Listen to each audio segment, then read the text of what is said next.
पर प्रधानमंत्री नरेंद्र मोदी का रोड शो अब शुरू हो रहा है। वहाँ पर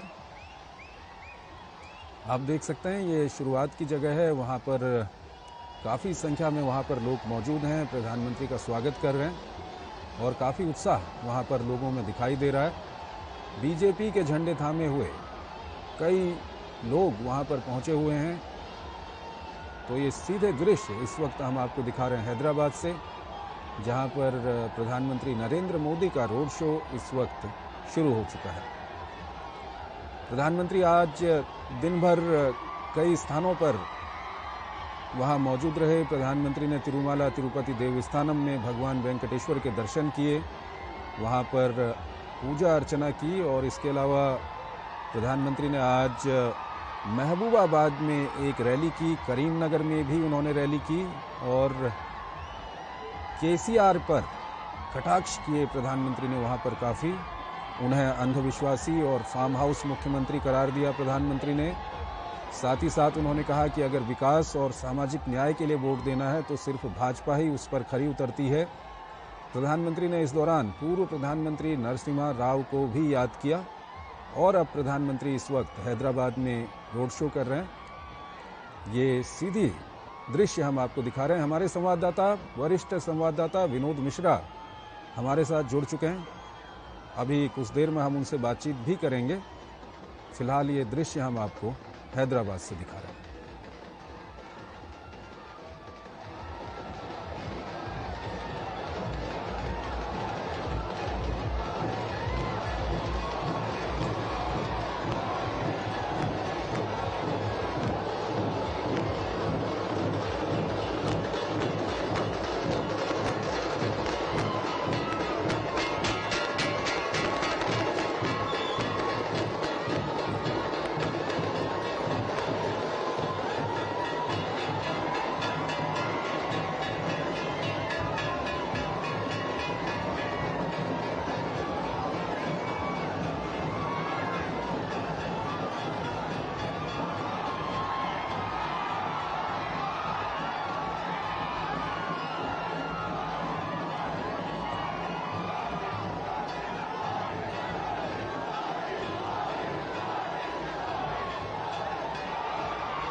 तो ये सीधे दृश्य इस वक्त हम आपको हैदराबाद से दिखा रहे हैं। तेलंगाना में विधानसभा चुनाव के लिए मतदान होना है और उससे ठीक पहले प्रधानमंत्री ने आज दिन भर वहाँ पर चुनाव प्रचार किया भारतीय जनता पार्टी के लिए। प्रधानमंत्री ने महबूबाबाद में रैली की, प्रधानमंत्री ने करीमनगर में एक जनसभा को संबोधित किया। हमारे साथ हमारे वरिष्ठ संवाददाता विनोद मिश्रा जुड़ चुके हैं। विनोद जी, हम लगातार ये तो देखते हैं कि जहाँ जहाँ पर प्रधानमंत्री रोड शो कर रहे हैं, हमने अभी मध्य प्रदेश में देखा, उसके अलावा राजस्थान में देखा, काफ़ी संख्या में लोग पहुँच रहे हैं प्रधानमंत्री के रोड शो में और यहाँ भी उसी तरह के दृश्य हम देख रहे हैं। तेलंगाना में किस तरह के समीकरण आप देख रहे हैं? जोशी जी, आज आपने देखा जो इस तरह से पीएम का जो सुबह से का जो प्रोग्राम था, तिरुमला मंदिर से पूजा करने के बाद और 2-3 रैलियों का जो नाम आपने बताया है करीमनगर से और बाकी जो कॉन्स्टिट्यूंसी सब उनसे दौरा करने के बाद अब पीएम का जो रोड शो हैदराबाद में अभी हमारे दर्शक देख रहे होंगे स्क्रीन पे जी। ये इतना इम्पोर्टेंट है कि आप ये समझिए कि दक्षिण में बीजेपी के प्रचार प्रसार का जो अंग रहा है,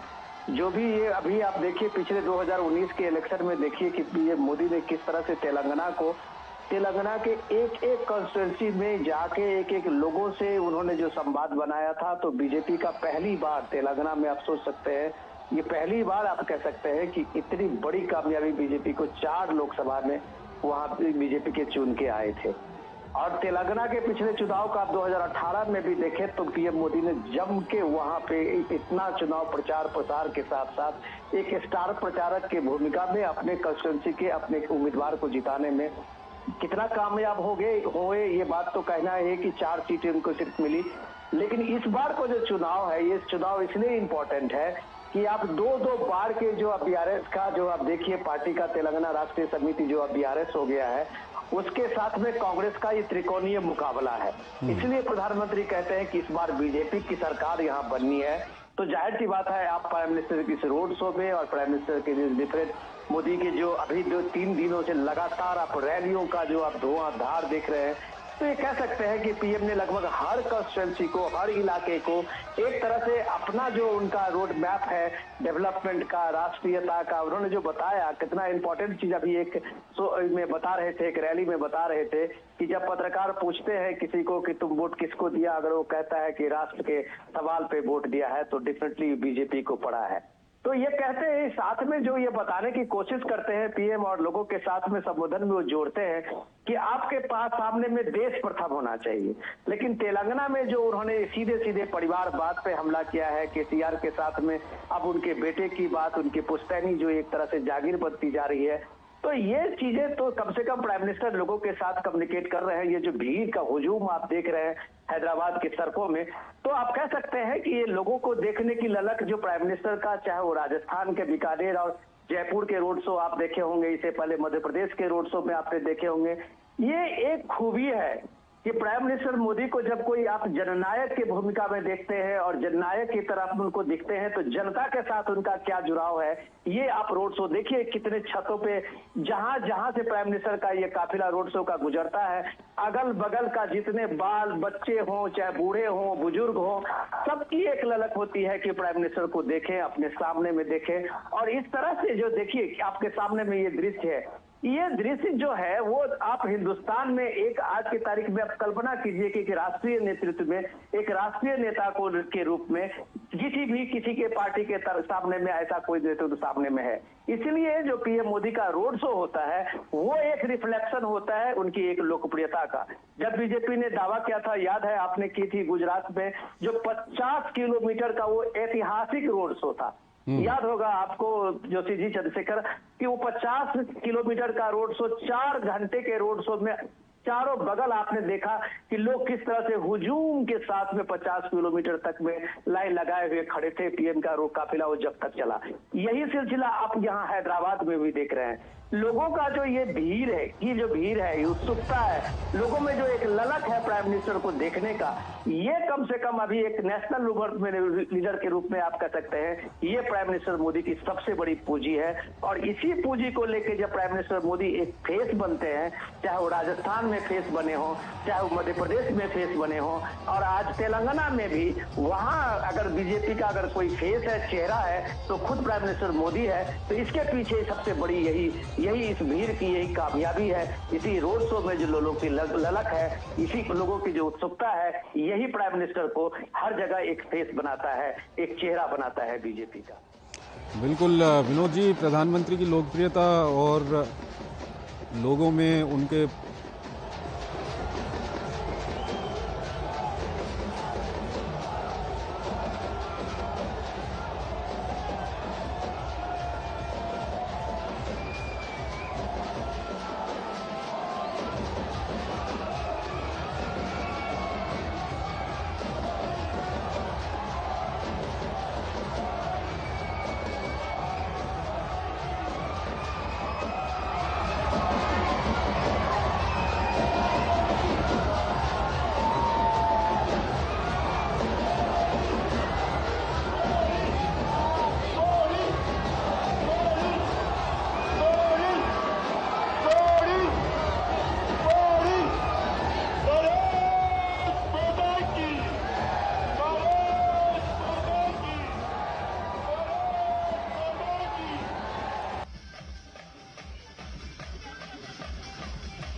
बिल्कुल विनोद जी, आप हमारे साथ बने हुए हैं।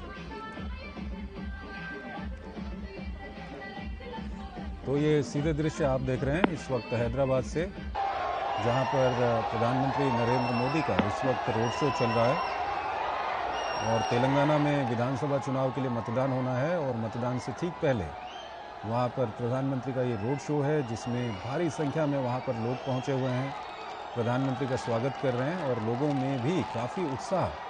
यहाँ पर नज़र आ रहा है। इन दृश्यों में आप साफ देख सकते हैं प्रधानमंत्री ने आज दिन भर कुछ चुनावी रैलियों को भी तेलंगाना में संबोधित किया है, जिसमें करीमनगर और महबूब नगर में प्रधानमंत्री ने चुनावी रैलियों को संबोधित किया, महबूबाबाद में, और उसके बाद प्रधानमंत्री करीमनगर भी पहुंचे, वहां पर भी प्रधानमंत्री ने चुनावी जनसभा को संबोधित किया। प्रधानमंत्री ने कहा कि अगर विकास और सामाजिक न्याय के लिए वोट देना है तो सिर्फ भाजपा ही उस पर खरी उतरती है, और प्रधानमंत्री ने पूर्व प्रधानमंत्री नरसिम्हा राव को याद कर कांग्रेस पर कटाक्ष भी किए। हमारे वरिष्ठ संवाददाता विनोद मिश्रा हमारे साथ जुड़े हुए हैं, हम लगातार उनसे बातचीत कर रहे हैं। विनोद जी, जब अलग तेलंगाना नहीं बना था तो वहां पर लोगों ने कांग्रेस का राज भी देखा है, और तेलंगाना बनने के बाद टीआरएस, जो अब बीआरएस बन चुका है, उसका राज भी वहां पर देखा है। बीजेपी के लिए कितना मजबूत ग्राउंड आप वहां पर देखते हैं और कितना बड़ा सुअवसर है बीजेपी के लिए? बढ़िया सवाल ये चंद्रशेखर। आज आप देखिए कि कल जो है ये प्रचार प्रसार थम जाएगा, 30 तारीख को थम जाएगा। 30 तारीख को मतदान होना है और कल शायद भी ये बीजेपी की ये चुनाव प्रचार का जो ये जोर शोर से सारी पार्टियों का जो चल रहा है तेलंगाना में, वो लगभग शाम तक खत्म हो जाएगा। तो प्राइम मिनिस्टर का आज का रोड शो क्यों इम्पोर्टेंट है, ये भी समझने की जरूरत है कि आप ये देखिए अभी तक का जो वहां पे जितने भी आप इलेक्शन सर्वे देखे, जहां पे चुनाव प्रचार का आप तेवर देखे, तो लग रहा था कि जितना अभी केसीआर ने दम लगाया है सत्ता में हैट्रिक बनाने के लिए, कांग्रेस ने भी दम, पूरे दमखम के साथ में 15 साल के बाद सत्ता में वापसी के लिए भी उसी तरह से दम लगाई हुई है। लेकिन आप जब लगातार देख रहे हैं कि लगातार बीजेपी का जो चुनाव प्रचार है और बीजेपी के जिस तरह से वहां पे कार्यकर्ताओं ने काम किया है, बीजेपी की टीम ने वहां लगातार लोगों से जनसंपर्क बनाया है, और प्राइम मिनिस्टर के लगातार जो दौरे हैं और उसके बाद जो जन अभियान के साथ में जो रैलियां है, उसने बीजेपी को लगभग एक वहां पे रेस में ला दिया है। तो आप ये कह सकते हैं कि बीजेपी के वहां पे सत्ता मिलती है, जिस तरह कॉन्फिडेंस से पीएम कह रहे थे। लेकिन मैं इतना तो बता सकता हूं कि जिस तरह का कर्नाटक, तमिलनाडु से दक्षिण के राज्यों में आप देखें तो तेलंगाना एक ऐसा राज्य जरूर बनने वाला है जहां बीजेपी एक स्थिति में तो जरूर होगी जो कांग्रेस और चाहे बीआरएस दोनों पार्टियों के सामने में बीजेपी एक बड़ी मुकाबले के साथ साथ एक विकल्प के सामने में होगी। तो ये रोड शो में जो भीड़ है, ये जन समर्थन और जन सैलाब जो आप देख रहे हैं लोगों का, ये जरूर बताता है कि कई सीटें ऐसी हैं जहां आप देखें कि लगातार बीजेपी के जितने स्टार प्रचारक हैं, चाहे वो अमित शाह हो, चाहे आप योगी आदित्यनाथ हो, चाहे जेपी नड्डा हो, या जितने और सीनियर लीडर हैं वहां, और उनका जो आप चुनाव की रैलियां देखें, कल आपने योगी जी का जो रोड शो देखा था, इतनी भीड़ और इतना क्राउड, तो आप कह सकते हैं कि बीजेपी ने तेलंगाना में धीरे धीरे अपनी पैठ बनाई है, और वो पैठ का सबसे बड़ा मकसद जो उनका है वो सीधे कांग्रेस के परिवारवाद पे हमला करते हैं, तेलंगाना के केसीआर के परिवारवाद पे हमला करते हैं, और बीजेपी को एक राष्ट्रवाद के रूप में,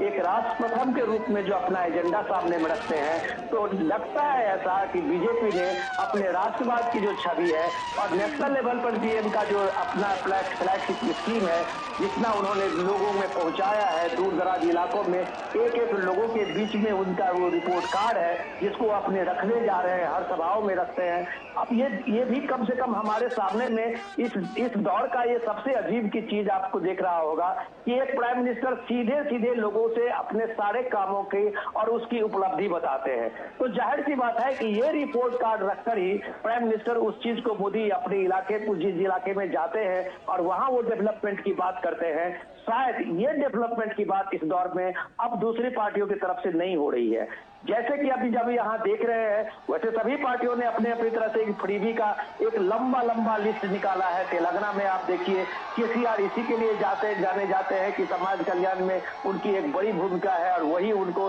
पिछली बार भी सत्ता पे वापसी लाया था। तो कांग्रेस ने इस बार उनके तमाम जितने भी फ्लैगशिप स्कीम, सॉरी, जो समाज कल्याण स्कीम है, उसको उससे बड़ा उन्होंने एक लिस्ट बना के लोगों के सामने में लाई है। तो जाहिर सी बात है कि इस मुकाबले में डेवलपमेंट जो है एक पूरे तेलंगाना का, आप सोचिए, आप जब बात कर रहे थे कि आंध्र प्रदेश से अभी विभाजन हुए, तेलंगाना का मुश्किल से 2014 में इसका विभाजन हुआ था, एक नया स्टेट बना था, और एक पिछड़ा स्टेट होने के कारण ही तेलंगाना की एक स्टेट की मांग बनी थी। तो आज पीएम जब अपने सभाओं में इस बात को उठाते हैं तो लोगों में ये सवाल जरूर बनता है कि आप अभी 2014 से बना हुआ 10 साल का ये आपका जो स्टेट है, वो जिसको जितने ऊंचाई पे जाना चाहिए था, जो डेवलपमेंट और जो चीजें ग्रामीण इलाके में, उन पिछड़े इलाकों में होना चाहिए था, क्या ये संभव हो पाया है? और इसलिए संभव नहीं हो पाया है जब प्राइम मिनिस्टर अपने लॉजिक में कहते हैं कि ये परिवार जब तक आपके इन चीजों में सत्ता पे हावी रहेगी, केसीआर के बाद अब उनका बेटा भी अब उनके सामने में एक नेतृत्व को लेके सामने में आ गया है,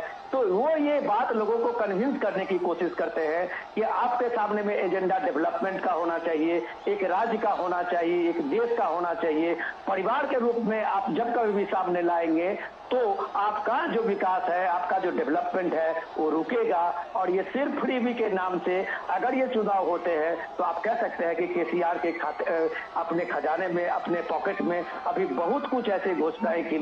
लिए है जो लगातार लोगों के सामने में रख सकते हैं। चंद्रशेखर, बिल्कुल विनोद जी, केसीआर, केटीआर, भ्रष्टाचार, ये किस तरह से वहाँ पर मुद्दे बने, इस बारे में अभी हम बात करेंगे, लेकिन उससे पहले जो आप कह रहे थे उसी बात को हम थोड़ा सा आगे बढ़ाना चाहेंगे। आज प्रधानमंत्री ने भी करीमनगर में जब वो जनसभा को संबोधित कर रहे थे, उन्होंने एक महत्वपूर्ण बात कही। उन्होंने कहा कि अगर विकास और सामाजिक न्याय के लिए वोट देना है तो सिर्फ भाजपा ही उस पर खरी उतरती है। पिछले महीनों में 1 साल 1.5 साल के दौरान हमने देखा है कि तेलंगाना में कई सारे इंफ्रास्ट्रक्चर के ऐसे प्रोजेक्ट हैं जिनका प्रधानमंत्री ने वहां पर लोकार्पण भी किया है, शिलान्यास भी किया है। साथ ही साथ अभी मादिगा समाज को लेकर के हमने जिस तरह से देखा, और होम मिनिस्टर अमित शाह ने जिस तरह से वहां पर कहा कि अगर बीजेपी सत्ता में आती है तो बैकवर्ड क्लास का ही मुख्यमंत्री बनाया जाएगा। तो ये जो समीकरण बीजेपी ने वहां पर तैयार किए हैं, इसको आप किस तरह से देखते हैं? देखिए चंद्रशेखर, हमें याद रखना चाहिए कि 2019 के चुनाव में बीजेपी को पहली बार जो तेलंगाना में जन समर्थन मिला था, 20% लगभग बीजेपी का वोट शेयर था। अगर बीजेपी ने 20% वोट शेयर करके 4 सीटें जीती थी तो आप कह सकते हैं कि बीजेपी की दखल तेलंगाना के हर लगभग इलाकों में है। जो आप तेलंगाना को जो इस तरह से हमेशा वो पिछड़े की बात जब आप कहते हैं तो एक पिछड़ा समुदाय के साथ साथ तेलंगाना काफी पिछड़ा भी हुआ था। आंध्र प्रदेश के साथ में जब इसका आप कह सकते हैं कि डिवीजन को लेके सबसे बड़ा जो ये था वहां पे तेलंगाना में जो 3-4 दशक तक चला था, उसके पीछे कारण यही थी कि उन लोगों ने कहा था कि भाई तेलंगाना के जो रीजन्स है और उसके बाद जो आंध्र प्रदेश के जो रीजन है रायलसीमा और बाकी बॉर्डर के इलाके में, वो जितना संपन्न हुआ है इस दौर में उतना तेलंगाना नहीं हुआ है। तो इसलिए वो ये कह रहे थे कि जब अमित शाह इस बात को लॉजिक देते हैं और प्राइम मिनिस्टर ने भी इस बात को कहा है कि इन पिछड़े इलाकों का नेतृत्व चाहिए जो इस बात को समझता हो, जिसका ग्राउंड कनेक्ट हो, और इसलिए उन्होंने शायद तर्क में अपने को बैकवर्ड चीफ मिनिस्टर के लिए बात कही होगी। तो वो बैकवर्ड एरिया है जहां के लोग रिप्रेजेंट करते हैं, उनको उनके यहाँ वो इंफ्रास्ट्रक्चर अभी तक मौजूद नहीं हो पाया है, उनके यहाँ बेसिक जो सहूलियतें हैं वो नहीं पहुंच पाई है। तो शायद उनका रिप्रेजेंटेशन मिले तो ये डेवलपमेंट का जो ये सिलसिला है वो चारों दिशाओं में हो, तेलंगाना के हर इलाकों में हो। तो ये चीजें बताने के लिए उनका ये जो एजेंडा है और उनका जो इस तरह का ऐलान है, शायद जनता में इसका अच्छा रिस्पांस भी मिल रहा है। जो आपने अभी तक जितनी रैलियां हुई है, पीएम ने पिछले 3 दिनों में आपने देखा कम से कम 10 से 10 रैलियां अभी तक की है और बड़ी बड़ी रैलियां की है। और उस रैलियों में जो आपने जन समर्थन देखा है तो डेफिनेटली आप कह सकते हैं कि बीजेपी का जो 20% वोट है जो 2019 के उसमें आप टैली में देखेंगे तो वो शेयर इस बार लगता है कि वो शेयर बढ़ा सकते हैं। लेकिन असेंबली चुनाव में अगर ये 20% शेयर भी एक कायम रहा 2023 में, तो आप कह सकते हैं कि बीजेपी बहुत अच्छी सीटें और बहुत बड़ी मार्जिन से जीत जाने की स्थिति में होगी। तो इस स्थिति में जो त्रिकोणीय संघर्ष है, यहाँ कुछ भी होने के लिए हो सकता है और यहाँ बहुत कुछ डिपेंड करेगा कि लोगों का जो जनसमूह का जो भी आप देख रहे हैं, उनके मन में एजेंडा क्या चल रहा है। चंद्रशेखर, बिल्कुल विनोद जी, आप हमारे साथ बने रहिए। हम दर्शकों की जानकारी के लिए बता दें कि इस वक्त हम ये सीधे दृश्य हैदराबाद से दिखा रहे हैं, जहां पर प्रधानमंत्री नरेंद्र मोदी इस वक्त एक रोड शो कर रहे हैं और भारी संख्या में लोगों का हुजूम वहां पर उमड़ा हुआ है प्रधानमंत्री के स्वागत के लिए। प्रधानमंत्री भी हाथ हिलाकर लोगों का अभिवादन कर रहे हैं। प्रधानमंत्री के ऊपर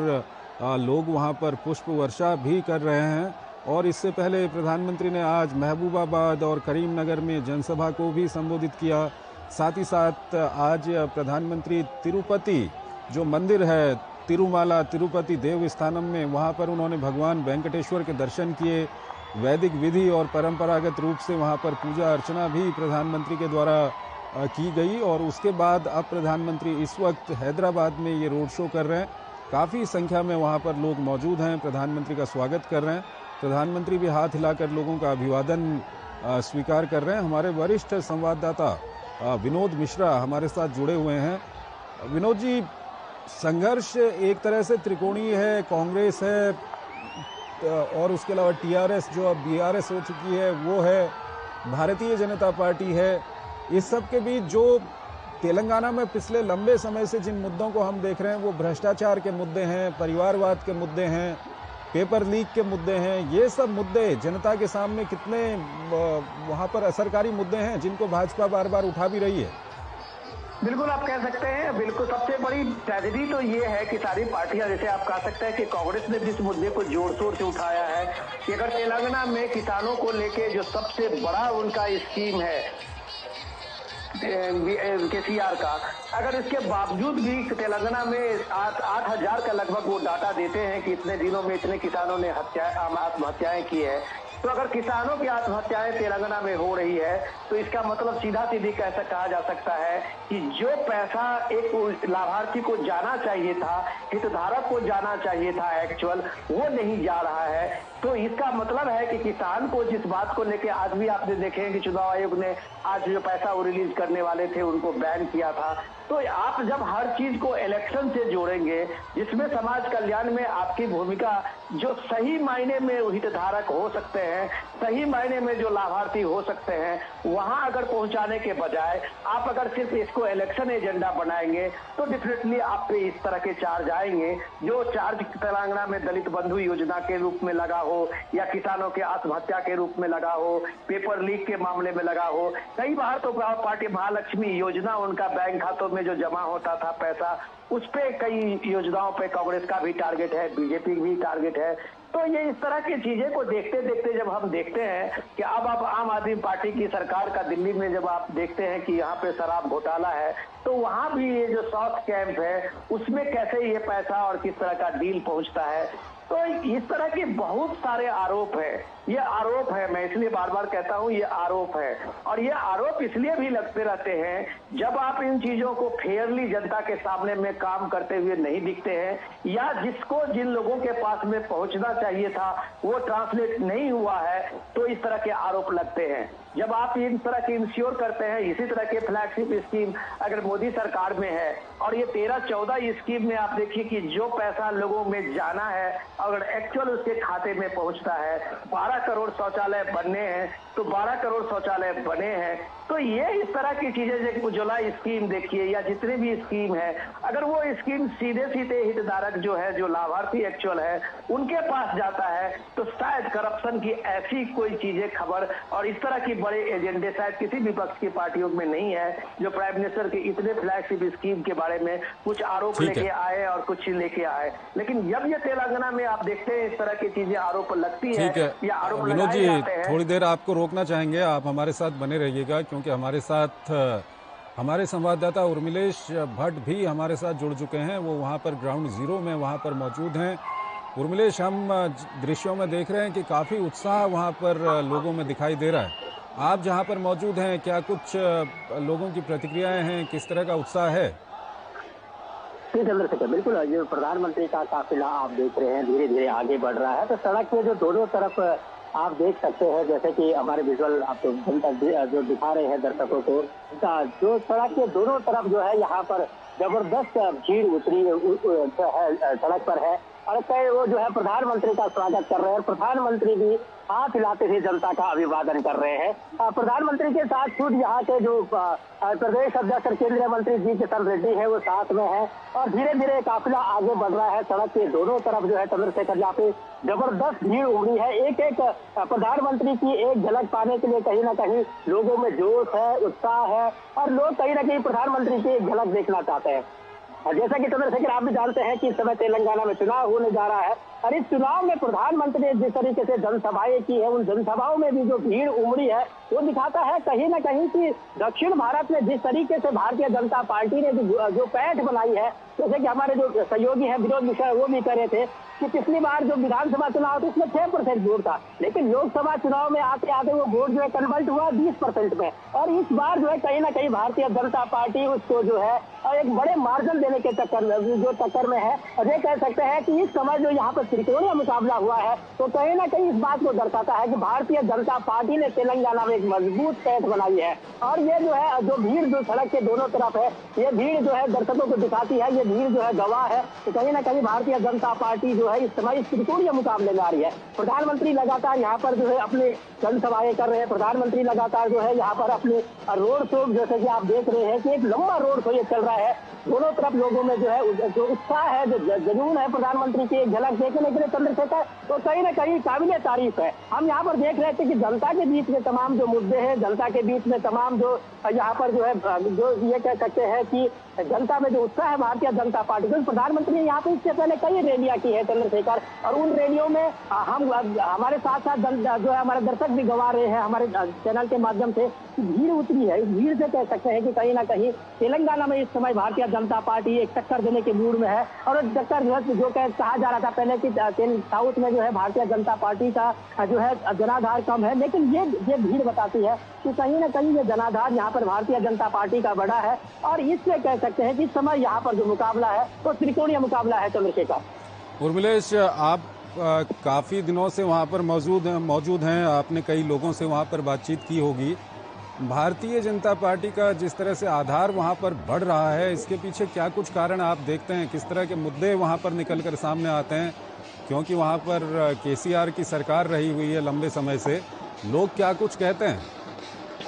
नहीं, बिल्कुल चंद्रशेखर, जिस तरीके से कि यहाँ पर एक बड़ा मुद्दा रहा है, भारतीय जनता पार्टी तमाम मुद्दों पे आते हैं, लेकिन इसमें सबसे प्रखर मुद्दे रहे हैं यहाँ पर जो जमीन का जो है ऑनलाइन जो पोर्टल बनाया गया है धरने, उस पोर्टल को लेकर के तमाम जो यहाँ पर जो है एक बड़ा मुद्दा बनाया। ठीक है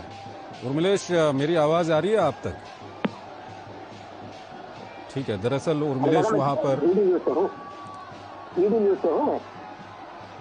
ठीक है उर्मिलेश वहाँ पर दरअसल वहाँ पर भीड़ में फंसे हुए हैं, उनकी आवाज़ ठीक से यहाँ पर आ नहीं रही है। हमारे वरिष्ठ संवाददाता विनोद मिश्रा हमारे साथ बने हुए हैं, हम उनसे बातचीत करेंगे।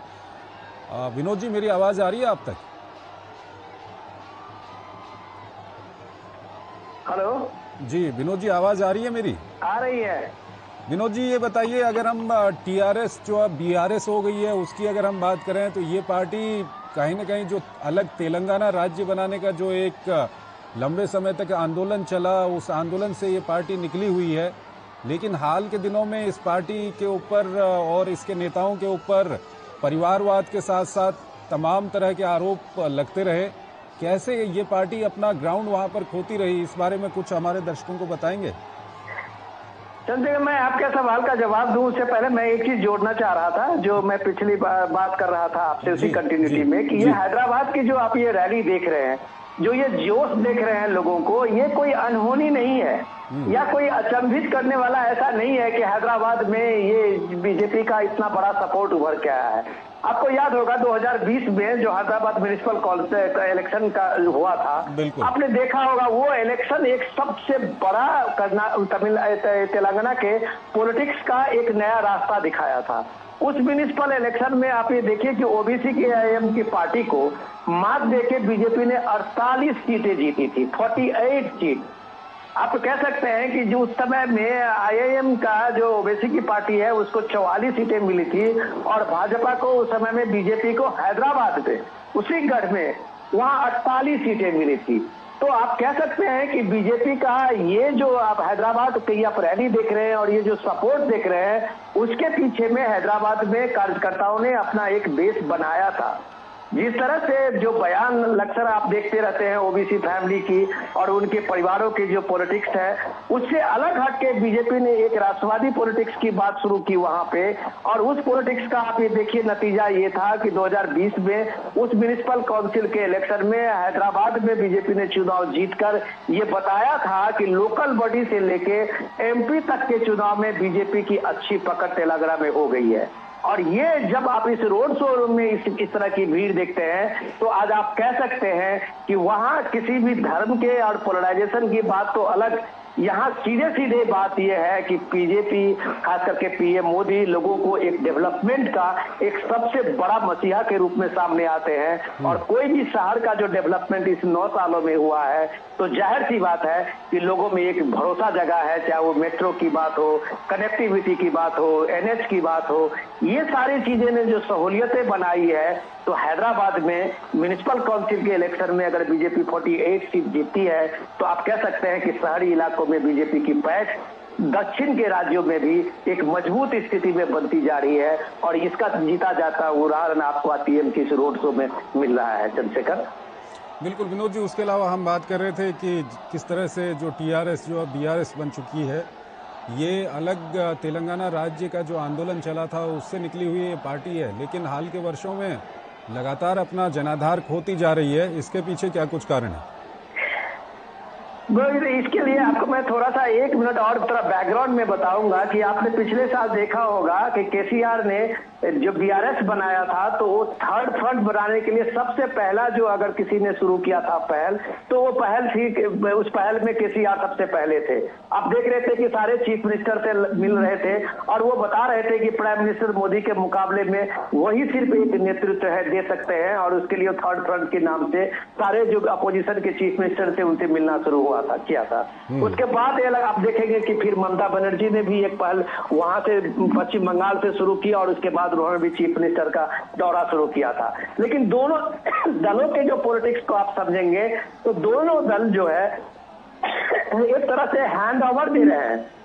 केसीआर अपने बेटे को सत्ता सौंपने के लिए राष्ट्रीय राजनीति में भूमिका बनाने के लिए बीआरएस बनाया, तो ममता बनर्जी बंगाल में अपने भतीजे अभिषेक बनर्जी को सत्ता में वहां के स्टेट का पूरा जो पॉलिटिकल एक्टिविटी से लेके सत्ता है अपने भतीजे को ट्रांसफर करके केंद्रीय नेतृत्व में अपनी भूमिका आगे बढ़ाई। तो ये जो केसीआर की अपनी एक महत्वाकांक्षा है कि अगर वो 10 साल तक केसीआर ने जिस तरह का राज वहां किया है, शासन किया है, अगर उनको लगता है कि यहाँ लोगों के दिल में वो है तो शायद वो बीआरएस नहीं बनाते, शायद वो राष्ट्रीय नेतृत्व की ललक उनको नहीं लगती कि वो पीएम मोदी के टक्कर देने के लिए एकदम दिल्ली का कूच कर लेते। तो अगर अपने पार्टी अपनी सत्ता को अपनी पार्टी को अपने बेटे में ट्रांसफर कर रहे हैं तो यही बात आज पीएम मोदी करीमनगर के इस रैली में कह रहे थे कि चाहे वो कांग्रेस हो चाहे वो केसीआर की पार्टी बीआरएस हो, इस दोनों ने तेलंगाना के साथ पाप किया है। और ये पाप उनका ये है कि इन्होंने जो डेवलपमेंट है वो डेवलपमेंट के बदले करप्शन में इसको लूट का अड्डा बना दिया है। तो प्राइम मिनिस्टर मोदी आज भी अपने रैली में कह रहे थे कि अगर बीजेपी की यहाँ सरकार बनती है तो केसीआर के एक एक जितने भी घोटाले हैं, जितने भी करप्शन है, उसकी जांच होगी। चंद्रशेखर बिल्कुल विनोद जी, आप हमारे साथ बने रहिएगा। हमारे साथ हमारे संवाददाता राजेश राज भी हमारे साथ जुड़ चुके हैं। राजेश, जब प्रधानमंत्री कांग्रेस की बात करते हैं या हम तेलंगाना के परिप्रेक्ष्य में हम बात करें, बीआरएस की बात करें के चंद्रशेखर राव की, तो परिवारवाद और भ्रष्टाचार ये 2 शब्द निकलकर सामने आते हैं। आपको क्या लगता है कि ये जो 2 शब्द हैं, परिवारवाद है, भ्रष्टाचार है, जहां जहां बीजेपी का मुकाबला कांग्रेस से या कुछ ऐसी पार्टियों से है जिनमें हाल के वर्षों में भ्रष्टाचार के काफी मामले सामने आए हैं, तो बीजेपी के लिए कितनी बड़ी ताकत ये बन जाता है? देखिए चंद्रशेखर, मैं पिछले 3-4 दिनों से तेलंगाना में हूँ और प्रधानमंत्री नरेंद्र मोदी की कई रैलियों को कवर कर चुका हूँ और यहाँ पर जनता की नब्ज टटोलने की भी हमने कोशिश की। आज हमने ऑटो रिक्शा चालकों से बात करी, आज हमने फूल बेचने वाले जो लोग थे उनसे बात की, छात्रों से बात की, युवाओं से बात की। तो कहीं ना कहीं जो एक बात सबसे ज्यादा उभर कर सामने आई वह सबसे जो मूलभूत एजेंडा दिखाई पड़ा यहाँ पर तेलंगाना की सड़कों पर, वो बेरोजगारी और पलायन की जो समस्या है वो दिखाई पड़ी। और जब बेरोजगारी और पलायन की बात होती है तो प्रधानमंत्री Narendra Modi farmhouse CM के नाम से केसीआर को पुकारते हैं, यानी के चंद्रशेखर राव जो है फार्म हाउस सीएम के नाम से प्रधानमंत्री के द्वारा नवाजे जा रहे हैं, जिसका जनता पर काफी इम्पैक्ट भी आज देखने को मिला। और जनता जो है, जब प्रधानमंत्री फार्म हाउस सीएम कहकर उन्हें पुकार रहे थे तो जनता जो थी वो कहीं न कहीं अपने को उससे संबद्ध करती हुई दिखाई पड़ रही थी। और प्रधानमंत्री मोदी लगातार इस बात की हिमायत करते हुए देखे गए कि जो तेलंगाना में जो विकास का रोड मैप है, जो खाका है, जो भारतीय जनता पार्टी ने रचा है, बुना है, वह कहीं न कहीं फलीभूत तभी होगा जब 2024 में जब केंद्र में तीसरी बार मोदी सरकार बनेगी और उसके पहले अगर तेलंगाना में बीजेपी की सरकार बनती है तो डबल इंजन की सरकार जो है, तेलंगाना जो भ्रष्टाचार के दलदल में फंस गया है, विकास की पटरी से उतर गया है, उसको पटरी पर लाने का काम करेगा। और आपने परिवारवाद की बात की तो निश्चित तौर पर के चंद्रशेखर राव की बेटी जो के कविता है, वह भी चुनाव प्रचार के दौरान मीडिया से बातचीत करते हुए, लोगों से रूबरू होते हुए देखी जा रही हैं। और कहीं न कहीं बेटे बेटियों को हम कह सकते हैं कि सियासत में एक जगह दिलाना जो है वो केसीआर के लिए चुनौती हम कह सकते हैं। और कई राज्यों में आपने देखा है कि जो क्षेत्रीय छत्रप है उनकी नैया जब भी डूबी है तो परिवार और भ्रष्टाचार, इन्हीं दोनों वजहों से आपने देखा। बिहार और उत्तर प्रदेश के परिप्रेक्ष्य में, बंगाल के परिप्रेक्ष्य में विनोद जी जिक्र कर रहे थे अभिषेक बैनर्जी की, और यहाँ पर भी चंद्रशेखर राव जो है वो अपने परिवार के लोगों को कहीं न कहीं तवज्जो देते हुए दिखाई पड़ रहे हैं। और दक्षिण भारत के राज्यों की अगर बात करें तो दक्षिण भारत के राज्यों में जो छोटी छोटी पार्टियां हैं, जो क्षेत्रीय छत्रप हैं, उनके परिवार का इतिहास बहुत पुराना रहा है। आपने आंध्र प्रदेश के पूर्व मुख्यमंत्री एनटी रामाराव का हश्र देखा कि एनटीआर के जो दामाद थे चंद्रबाबू नायडू, उन्होंने कैसे सत्ता उनसे छीन ली। आपने जगन मोहन रेड्डी को देखा जो राजशेखर रेड्डी के बेटे थे। इसके पहले अगर तमिलनाडु की बात करें तो करुणानिधि के पूरे परिवार का इतिहास आपने देखा है। स्टालिन जो है वो तमिलनाडु की कुर्सी पर आसीन है। तो कुल मिलाकर हम कह सकते हैं चंद्रशेखर कि दक्षिण भारत के राज्यों में जो बीमारी उत्तर भारत में दिखाई पड़ती थी वो दक्षिण भारत के राज्यों में पहले से व्याप्त है। और दक्षिण भारत के राज्यों में भ्रष्टाचार और परिवारवाद की बात उठाकर प्रधानमंत्री नरेंद्र मोदी लगातार क्षेत्रीय पार्टियों को कटघरे में खड़ा कर रहे हैं। और इस चुनाव में यह देखा भी जा रहा है। आज ही उन्होंने जब करीम नगर में जब सभा को संबोधित किया तो उन्होंने स्पष्ट तौर पर इस बात का उल्लेख किया कि अगर केसीआर को हराना है तो कांग्रेस को वोट मत कर देना, क्योंकि केसीआर अगर परिवारवाद और भ्रष्टाचार के दलदल में फंसे हैं तो कांग्रेस जो है वो पहले से परिवारवाद के दलदल में फंसी हुई है। तो कांग्रेस को वोट देना, केसीआर को मजबूत करना होगा, क्योंकि कांग्रेस जो है वो पिछले दरवाजे से बैकडोर से सत्ता में आ जाएगी। यानी अगर कुछ सीटें घटती हैं तो वो केसीआर को समर्थन करके सरकार में आ सकती है। इसलिए प्रधानमंत्री नरेंद्र मोदी ने साफ तौर पर कहा कि तेलंगाना में पहली बार बीजेपी की सरकार बनानी है और इसके लिए जरूरी है कि आपका समर्थन और सहयोग हमें मिलना चाहिए। उन्होंने इस बात का जिक्र किया कि भारत जो है लोकतंत्र की जननी है, पूरे दुनिया भर के मुल्क में हम इसे स्थापित करते हैं और इसमें कहीं न कहीं करीम नगर की भी बड़ी भूमिका है, क्योंकि जो जनपद की हम सूचना करते थे उसमें करीम नगर भी एक जनपद हुआ करता था। तो हम देख पा रहे हैं चंद्रशेखर की तेलंगाना में मैं कई दिनों से घूम रहा हूँ तो भारतीय जनता पार्टी से कहीं न कहीं यहाँ पर बीजेपी के पास पाने के लिए सब कुछ है, खोने के लिए यहाँ कुछ भी नहीं है। बीजेपी पाने के लिए लगातार मशक्कत कर रही है, मेहनत कर रही है। पिछले 2018 चुनाव की बात करें तो मात्र 1 सीट भारतीय जनता पार्टी के पास थी, लेकिन बाद के इस चुनाव में हमने देखा कि बीजेपी ने 2 सीटें जीती और उसके बाद उनके विधायकों की संख्या 3 हो गई और लोकसभा चुनाव में 4 संसदीय क्षेत्रों पर भारतीय जनता पार्टी ने अपना परचम लहराया। आदिलाबाद लोकसभा क्षेत्र और करीमनगर, जहां से कि बंडी संजय कुमार, जिनके लिए आज चुनाव प्रचार के लिए प्रधानमंत्री आए थे। बंडी संजय कुमार राष्ट्रीय महासचिव भी हैं बीजेपी के और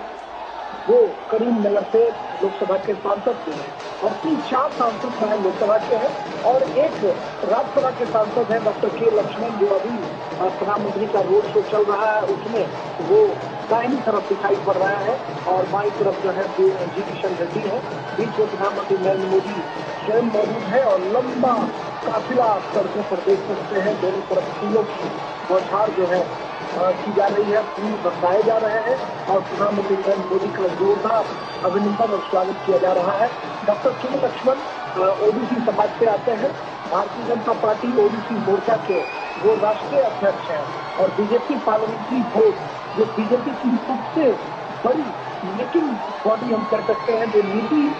नियामक बॉडी है, उसके वो मेंबर भी हैं और राज्यसभा के सदस्य हैं, ओबीसी समाज से आते हैं और कहीं न कहीं के लक्ष्मण को राज्यसभा में भारतीय जनता पार्टी में देगा और कुल मिलाकर हम देखें तो 4 लोकसभा और 1 राज्यसभा के जो सांसद हैं बीजेपी के, वो उत्साह से भरे हुए हैं। बीजेपी हर हाल में चाहती है कि लोकसभा में जो उसने अच्छा परफॉर्म किया है उस परफॉर्मेंस को वो